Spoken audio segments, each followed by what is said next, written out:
A paz do Senhor, meu querido e minha querida, tudo bem com você?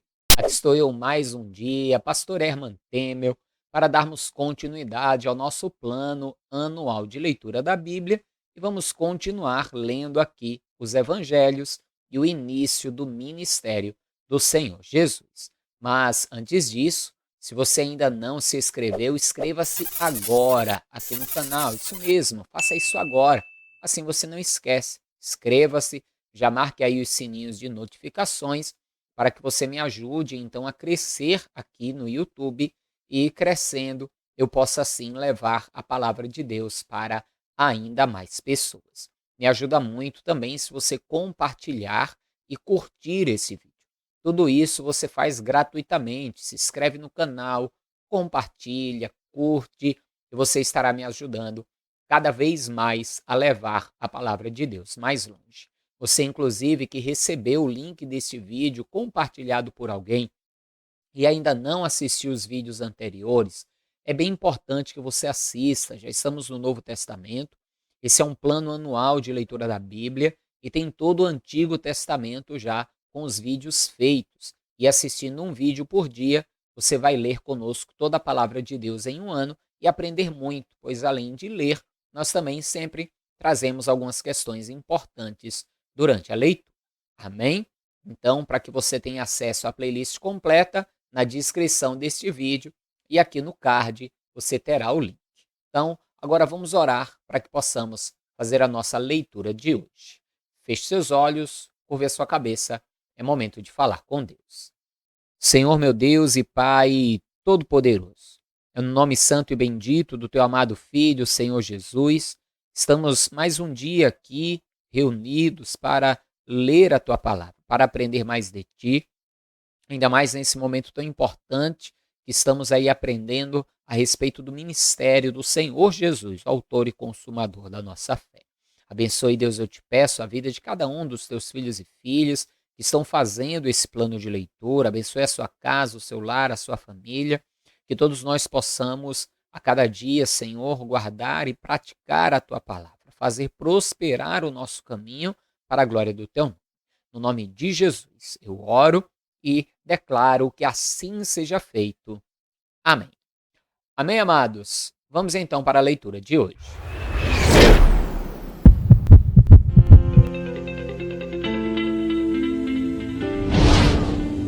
Vamos então para João capítulo 4. Leia comigo. Por isso, quando o Senhor soube que os fariseus ouviram que ele, Jesus, fazia e batizava mais discípulos que João, embora Jesus mesmo não batizasse, mas sim os seus discípulos, deixou a Judéia e partiu uma vez mais para a Galiléia. Entretanto, era-lhe necessário atravessar por Samaria. Assim, chegou à cidade de Samaria, chamada Sicar, perto das terras que Jacó dera a seu filho José. Quando nós lemos aqui, era-lhe necessário passar por Samaria, temos que entender uma questão muito importante. Existiam, na verdade, ali praticamente ou basicamente dois caminhos para ir da onde Jesus estava para onde ele queria ir. Existia um mais curto, que passava por dentro de Samaria e assim pelas suas cidades. Existia um mais longo, que dava a volta em Samaria para não passar assim por dentro de Samaria. Os judeus, normalmente mais religiosos, os judeus que guardavam mais a questão da Torá, dos mandamentos e coisas semelhantes, normalmente não passavam por dentro de Samaria, justamente porque os samaritanos eram tidos como um povo imundo, já que boa parte da população de Samaria, ainda que sejam descendentes do povo de Deus, lembrando que quando dividiu o reino, né, ficou Israel tendo como capital Samaria e Judá tendo como capital Jerusalém. Ali vai haver um tempo em que 5 nações vão habitar naquela terra. E o povo de Deus então vai se misturar com esses povos, dando origem a um povo judeu, porém um povo mestiço. E esse povo então vai ser considerado como um povo imundo. Tanto que, na época de Jesus, chamar alguém de samaritano era praticamente uma forma de ofensa. Olhar para um judeu e dizer, sai daqui, samaritano, era uma forma de ofender um judeu. Como hoje, muitas vezes, nós vemos pessoas dizendo assim, sai daqui, fariseu, é uma forma de ofensa, né? Então, quando diz que Jesus tinha que passar por Samaria, ele tinha uma outra opção, que era ir por fora, mas ele vai escolher ir por dentro de Samaria. E lógico que existia um motivo para isso. Continue. Havia ali a fonte de Jacó. Jesus, todavia, cansado da viagem, sentou-se à beira do poço. Isso aconteceu por volta da hora sexta. Aqui, quando nós lemos a sexta hora, para os judeus, a sexta hora é o meio-dia, porque o dia começa a ser contado pela manhã. Ao amanhecer do dia, ali por volta das 6 da manhã, o dia começa a ser contado. Então, 7 da manhã é a primeira hora, depois a segunda, a terceira, a quarta, a quinta, a sexta hora. Então, 7 da manhã, 8, 9, 10, 11, meio-dia é a sexta hora. Continue. Nisso, uma mulher de Samaria veio tirar água. Pediu-lhe Jesus: dá-me um pouco de água para beber. Pois seus discípulos haviam ido à cidade comprar alimentos.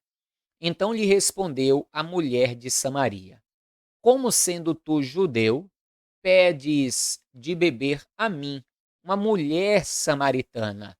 Porque os judeus não se relacionam bem com os samaritanos. Veja aí que já está a explicação, e como eu falei um pouco antes. Jesus respondeu a ela: se conhecesses o dom de Deus, e quem é o que te pede, dá-me de beber, tu lhe pedirias, e ele te daria água viva. Ou seja, se você soubesse quem eu sou, era você que estava me pedindo água e não eu te pedindo água. E eu te daria águas vivas, né? Não aquelas águas ali do poço. Continue. Indagou-lhe a mulher: Senhor, tu não tens com que pegar água, e o poço é fundo. Onde tu podes conseguir esta água viva?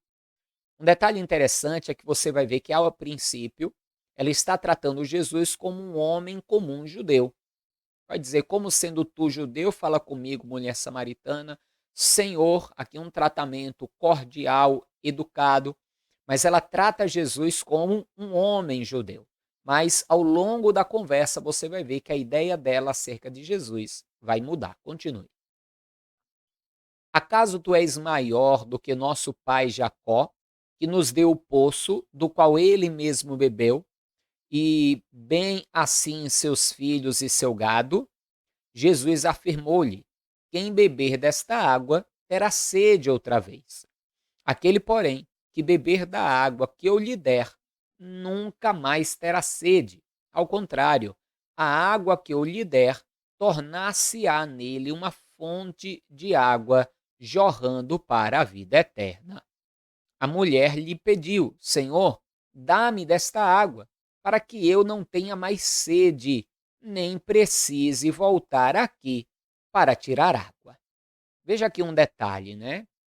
Eu não sei se porque acreditou em Jesus, se pelo desejo de suprir a sua necessidade, ou se talvez até de uma forma irônica ela falou isso. Mas uma coisa nós precisamos observar também. Veja que ela está indo tirar água ao meio-dia, isso não era normal.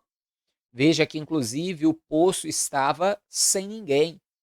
O horário normal das pessoas irem tirar água era no início do dia, onde se pegava água para todo o dia, para que se pudesse cozinhar, lavar as louça e fazer todas as coisas necessárias ali com a água. Mas ela está indo ao meio-dia. E por que ela vai ao meio-dia? Existia um motivo para isso e logo será revelado. Continue comigo. Pediu-lhe Jesus: vai, chama teu marido e volta aqui.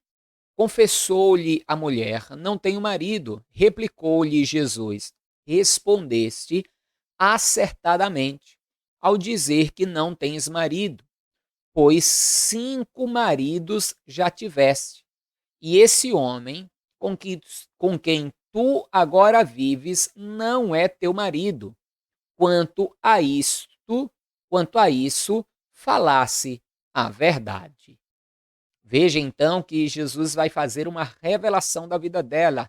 E essa revelação nos fala até mesmo o porquê daquela mulher ir ao meio-dia para então buscar água ali naquele poço. Ela, como já havia casado 5 vezes e agora estava no sexto homem, o qual não era o seu marido, ou seja, ela estava ali em um relacionamento, ambos vivendo na mesma casa, mas sem serem casados, mostrava a vida que essa mulher levava. A Bíblia não diz se ela foi viúva 5 vezes ou se ela foi repudiada 5 vezes.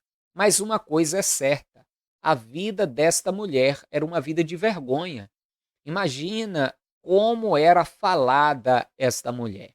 Ou ela era a mulher da má sorte, aquela que perdeu, que viu morrer 5 maridos, ou ela era a desprezada, a amaldiçoada, aquela que foi abandonada, repudiada por 5 maridos. E ela não aguentava mais os olhares das pessoas para ela.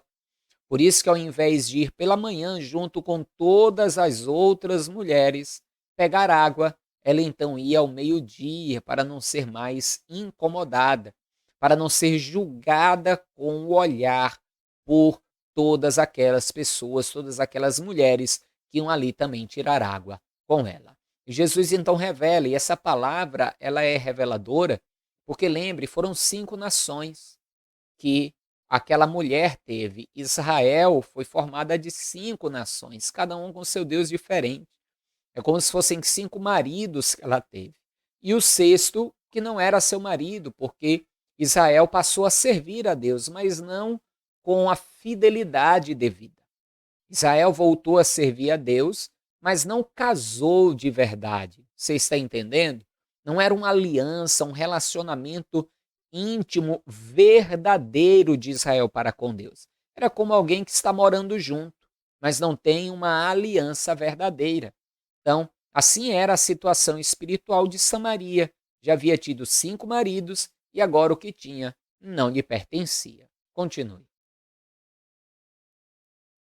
Reconheceu a mulher: Senhor, eu percebo que tu és profeta. Veja, ela que falou de Jesus a primeira vez como um homem judeu, agora já está vendo em Jesus, diante desta revelação da sua vida, como Jesus sendo um profeta. Mas na verdade Jesus não era um profeta, mas o profeta.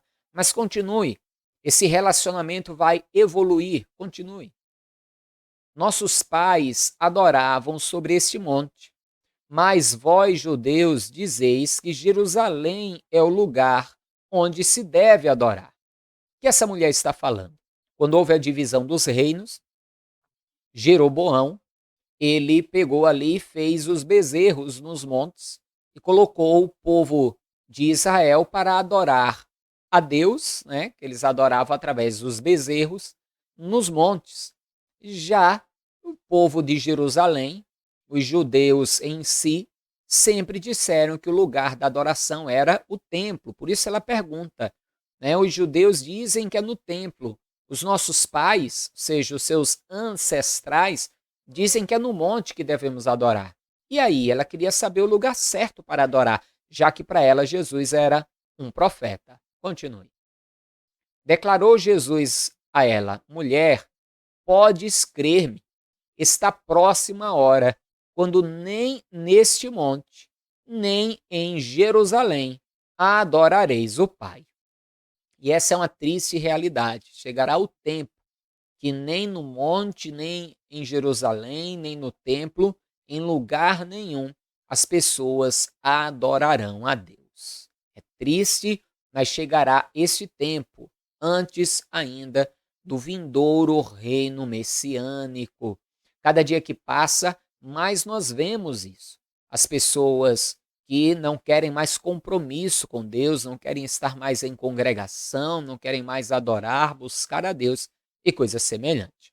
Continue, veja o resto da resposta de Jesus, porque ele vai falar o que é mais importante. Inclusive, eu tenho uma mensagem que eu prego sobre isso, né? Eu vou deixar no final deste vídeo, afixado no card, afixado na tela final, para que você possa assistir. Continue. Vós adorais o que não conheceis, nós adoramos o que conhecemos, porque a salvação vem dos judeus. Quando Jesus diz aqui a salvação vem dos judeus, não é que o povo judeu é aquele que nos salva, mas porque o Messias, o Salvador, veio de qual povo? Veio dos judeus. Então a salvação vem dos judeus. Continue. Mas a hora está chegando, e de fato já chegou, em que os verdadeiros adoradores adorarão o Pai em espírito e em verdade, pois são esses que o Pai procura para seus adoradores. Ou seja, o que mais importa não é onde, mas sim como adoramos.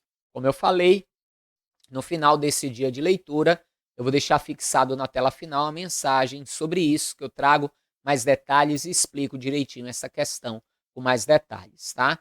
Tem aí uns 40, 50 minutos de mensagem. Continue. Deus é espírito e é necessário que os seus adoradores o adorem em espírito e em verdade. A mulher disse a Jesus: Eu sei que o Messias, chamado Cristo, está por vir. Quando ele vier, ele nos esclarecerá sobre tudo. Assegurou-lhe Jesus: Eu que te falo, sou o Messias. Neste ponto, chegaram os seus discípulos e se admiraram de que estivesse conversando com uma mulher. Todavia, ninguém lhe perguntou: Que queres saber? Ou por que falas com ela? Além de ser samaritana, era uma mulher. Também não era muito comum ver um homem conversando com uma mulher simplesmente assim em público, tá? Mas os discípulos não vão ousar perguntar nada. Continue. A mulher então deixou o seu cântaro, foi à cidade e disse aos homens: Veja só agora. Vinde e vede um homem que me disse tudo quanto tenho feito. Não seria esse o Cristo? Começou vendo Jesus como um homem, como um profeta, e agora já está crendo, sendo levado a crer que Jesus é o Cristo. E assim é. Quando nós começamos a ouvir a palavra de Deus, achamos que Jesus é só um homem, depois começamos a vê-lo como profeta e, por fim, reconhecemos quem verdadeiramente ele é, o Cristo de Deus, o Messias, o nosso Salvador. Mas continue a leitura. Saíram, pois, da cidade e foram para onde Jesus estava. Enquanto isso, os discípulos insistiam com ele: Mestre, come. Mas ele lhes disse: Tenho um alimento para comer que vós não conheceis. Então os discípulos disseram uns aos outros: Será que alguém lhe teria trazido algo para comer? Explicou-lhes Jesus: A minha comida consiste em fazer a vontade daquele que me enviou e consumar a sua obra. Que maravilha, hein? Não dizeis vós, ainda há 4 meses até a colheita? Eu, porém, vos afirmo, erguei os olhos e vede, os campos, pois já estão brancos para a colheita. Por que Jesus está falando isso? Porque, erguendo os olhos, o que eles veriam seria uma multidão saindo ali daquela cidade, que acabaram de ser evangelizadas por aquela mulher que já teve 5 maridos e estava agora vivendo junto com o 6º homem. Continue. Aquele que ceifa recebe o seu salário e colhe fruto para a vida eterna. E assim se alegra junto o semeador e o ceifeiro. Desta forma é o verdadeiro ditado: um semeia e outro colhe. Eu vos enviei para ceifar o que não plantastes. Outros realizaram o cultivo, e vós usufruístes do labor deles. Muitos samaritanos daquela cidade creram nele, em virtude da palavra daquela mulher que testemunhara: Ele me disse tudo quanto tenho feito. Assim, quando os samaritanos se encontraram com Jesus, insistiram em que se hospedasse com eles, e ele ficou 2 dias. E muitos outros creram por causa da sua palavra. Verdadeiramente foi um dia de grande colheita. Aquela mulher se tornou uma grande evangelista. Que coisa, hein? Continue. E muitos outros creram por causa da sua palavra. Então disseram à mulher: agora cremos não somente por causa do que tu falaste, mas porque nós mesmos o ouvimos e sabemos que este é verdadeiramente o Cristo, o Salvador do mundo. Aleluia!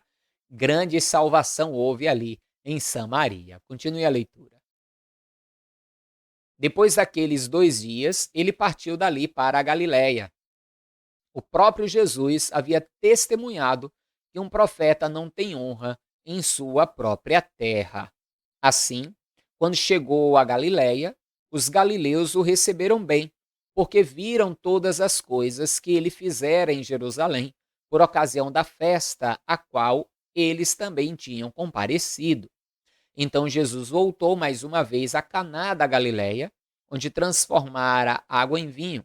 E ali havia um oficial do rei, cujo filho estava doente em Cafarnaum.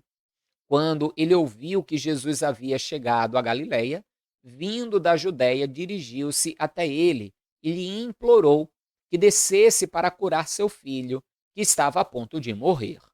Jesus lhe disse: a menos que vejais os sinais e maravilhas, nunca crereis. O oficial do rei disse a Jesus: Senhor, desce antes que o meu menino morra. Assegurou-lhe Jesus: pode seguir, o teu filho vive. O homem acreditou na palavra de Jesus e partiu. E quando estava descendo o caminho, seus servos vieram ao seu encontro e lhe deram a notícia: teu filho vive. Então inquiriu deles a hora em que o menino havia melhorado. E eles lhe disseram: ontem, a hora 7ª, a febre o deixou. Assim, o pai reconheceu ser aquela a mesma hora em que Jesus lhe dissera: o teu filho vive. E creu ele e todos os que viviam em sua casa. E esse foi o segundo sinal realizado por Jesus depois que veio da Judéia para a Galiléia. Amém, amados? Mais um milagre aí maravilhoso de Jesus, apenas pelo poder da sua palavra. Mas eu quero ler contigo ainda mais um capítulo em Mateus agora, porém nós vamos pular alguns capítulos, porque Mateus ele dá uma invertida na provável ordem cronológica. Então nós vamos ler primeiro Mateus capítulo 8 e depois voltaremos para ler ali capítulos 6, 7 e aí por diante. Então, Mateus capítulo de número 8, a partir do versículo 1, leia comigo. Quando ele desceu do monte, grandes multidões o seguiram. E eis que um leproso, tendo se aproximado, adorou-o de joelhos e clamou: Senhor, se é da tua vontade, podes purificar-me. Então Jesus estendeu a mão, tocou-lhe, dizendo: eu quero ser limpo. E no mesmo instante ele ficou purificado da lepra. Você está vendo aqui, Mateus capítulo 8. Lembre que nós lemos isso ontem, aí num capítulo bem inferior de outro evangelho, o qual nós lemos. Então veja que tem coisas dentro dos evangelhos que estão fora da ordem cronológica. Por isso nós vamos procurar aqui, nesta nossa leitura, colocar o mais próximo possível da ordem cronológica. Continue. Em seguida, disse-lhe Jesus: veja que não digas isso a ninguém, mas segue, mostra teu corpo ao sacerdote e faze a oferta que Moisés ordenou para que sirva de testemunho. Sobre isso aqui eu já expliquei. Entrando Jesus em Cafarnaum, dirigiu-se a ele um centurião, suplicando: Senhor, meu servo está em casa paralítico e sofrendo horrivelmente. Então Jesus lhe disse: eu irei curá-lo. Ao que respondeu o centurião: Senhor, não sou digno de receber-te sob o meu teto, mas dize apenas uma palavra, e o meu servo será curado. Porque eu também sou homem debaixo de autoridade, e tenho soldados às minhas ordens. Digo a um vai, e ele vai, e a outro vem, e ele vem. Ordeno a meu servo, faze isto, e ele faz. Veja, aquele homem entendeu que assim como os homens que estavam debaixo da sua autoridade, sendo ele uma autoridade do exército, e que o que ele mandasse aqueles homens fariam, ele entende então que Jesus tem autoridade sobre as doenças, sobre as enfermidades, tem uma autoridade ainda maior, e que a ordem que Jesus der ali, ela se efetivará. Então, veja que fé que esse homem tinha. Continue. Ao ouvir isso, Jesus maravilhou-se e disse aos que o seguiam: com toda a certeza vos afirmo que nem mesmo em Israel encontrei alguém com tão grande fé. Digo-vos que muitos virão do Oriente e do Ocidente e tomarão lugares à mesa com Abraão, Isaque e Jacó no reino dos céus. Entretanto, os herdeiros do reino serão lançados para fora, nas trevas, onde haverá choro e ranger de dentes. O que Jesus está querendo dizer com isso? Veja, esse homem era estrangeiro. Saiu de longe para buscar uma cura, crendo em Jesus. Enquanto muitos ali estavam próximo de Jesus, eram judeus e não criam nele. Jesus diz que assim vai ser no vindouro, no reino do Senhor. Muitos estrangeiros, muitos gentios, muitos não-judeus crerão nele, em Jesus, serão salvos. E muitos dos judeus, muito do seu povo, que são herdeiros, né, que deveriam estar ali certos da salvação, acabarão sendo lançados para a condenação eterna. E por quê? Por não receberem a Jesus. Continue. Então disse Jesus ao centurião: vai-te, e da maneira como creste, assim te sucederá. E naquela mesma hora o servo foi curado. Tendo Jesus chegado à casa de Pedro, viu a sogra deste acamada, enferma e com febre. Lembra que a gente já leu isso anteriormente? Continue. Então Jesus tocou a mão dela e a febre a deixou. Em seguida levantou-se ela e passou a servi-lo. No início da noite, trouxeram-lhe muitos endemoniados e ele, com apenas uma palavra, expulsou os espíritos e curou todos os que estavam doentes. Assim se cumpriu o que fora dito por intermédio do profeta Isaías. Ele tomou sobre si as nossas enfermidades e pessoalmente levou as nossas doenças. Quando Jesus viu que uma multidão o rodeava, ordenou que atravessassem para o outro lado do mar. Então, aproximando-se dele um escriba, disse-lhe: Mestre, seguir-te-ei para onde quer que fores. Jesus lhe respondeu: As raposas têm suas tocas, e as aves do céu têm seus ninhos, mas o Filho do Homem não tem onde repousar a cabeça. Ou seja, você tem certeza que quer me seguir? Não é fácil, a caminhada é difícil. E esse é o evangelho que, infelizmente, muitos não têm pregado. As pessoas têm pregado que o evangelho é só maravilhas, só flores, e por causa disso muitos começam a servir a Cristo. E quando passam pelas primeiras lutas, acabam se escandalizando e se afastando da presença de Deus, porque não ouviram a verdade. A verdade é que seguir a Cristo tem um preço. É difícil, estaremos indo na contramão deste mundo. Continue. Outro de seus discípulos lhe disse: Senhor, permite-me ir primeiro sepultar meu pai. Ao que Jesus lhe respondeu: Segue-me e deixe que os mortos sepultem os seus próprios mortos. Entrando Jesus no barco, seus discípulos o seguiram. Veja que quando Jesus diz aqui: deixe que os mortos sepultem os seus mortos, provavelmente esse jovem não está dizendo: deixa eu ir sepultar meu pai agora. Mas era uma tradição que os filhos sepultassem os pais. Provavelmente esse homem está pedindo um tempo. Deixe passar o tempo, o meu pai morrer, eu sepultá-lo, e aí sim, então eu te seguirei. E Jesus está dizendo, ó, não adianta você esperar, você precisa vir agora. Os mortos sepultarão os seus mortos. Continue. De repente, sobreveio no mar uma violenta tempestade, de tal maneira que as ondas cobriam o barco. Ele, contudo, dormia.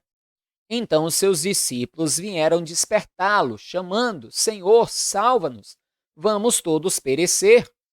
Mas Jesus disse a eles: Por que estáis com tanto medo, homens de pequena fé? E levantando-se, repreendeu os ventos e o mar, e houve plena calmaria. Então os homens maravilhados exclamaram: Quem é este que até os ventos e o mar lhe obedecem?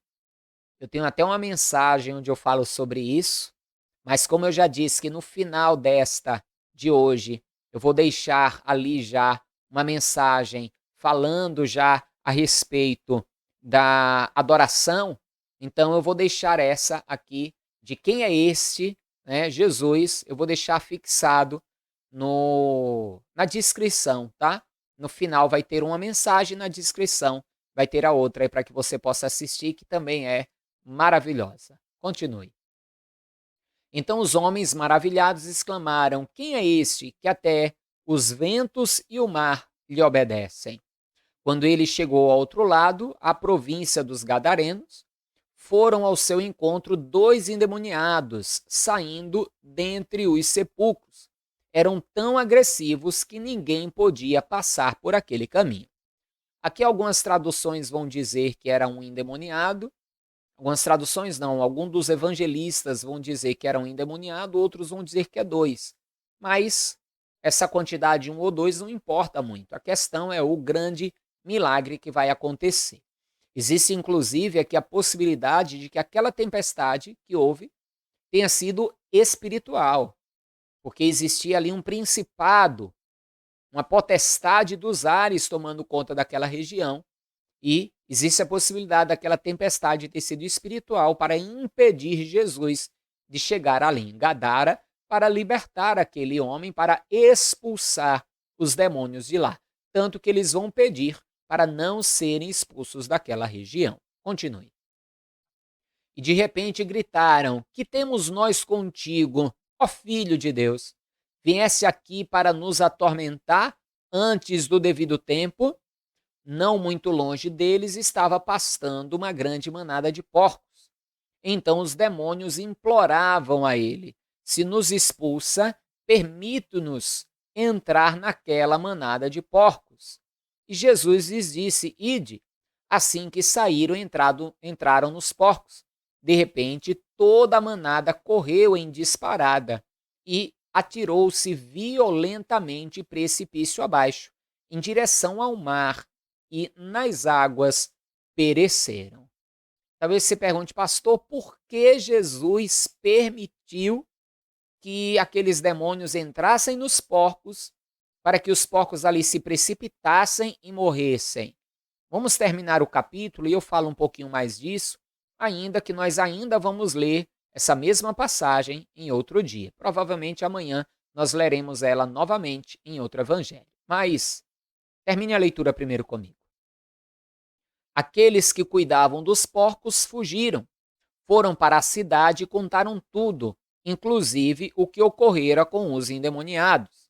Então toda a cidade saiu ao encontro de Jesus, e assim que o viram, suplicaram-lhe que se retirasse da sua região. E aí está mais ou menos a explicação de por que Jesus permitiu. Aquele povo não queria nada com Deus nem com Jesus. Veja, se preocuparam mais com a manada de porcos que havia caído ali do que se preocuparem em ver que aquele jovem endemoniado ou jovens endemoniados foram libertos. Para eles mais valiam os porcos do que a vida de um homem. E lógico que eles, cuidando de porcos, que era algo que era imundo para com Deus, com certeza eles não sustentavam o templo. E ali então estavam sujeitos ao prejuízo, sujeitos a sofrerem perdas e prejuízos porque os seus bens não estavam guardados, protegidos por Deus. E ali, então, essa é uma possibilidade pela qual nós podemos dizer do porquê que Jesus permitiu que os espíritos fossem para aqueles porcos e eles, então, viessem a se precipitar e aquele povo tivesse tão grande prejuízo. Jesus já conhecia-lhes o coração. Amém? Ficamos por aqui com o nosso vídeo de hoje. Amanhã tornaremos aí com a nossa leitura. Não esqueça de compartilhar esse vídeo para o maior número de pessoas que você puder. Não esqueça também de curti-lo. Tudo isso me ajuda a dar mais engajamento para o vídeo e a alcançar mais pessoas com a palavra de Deus. Amém? Então, um forte abraço, a paz do Senhor. Até amanhã e viva Ele! Viva Jesus!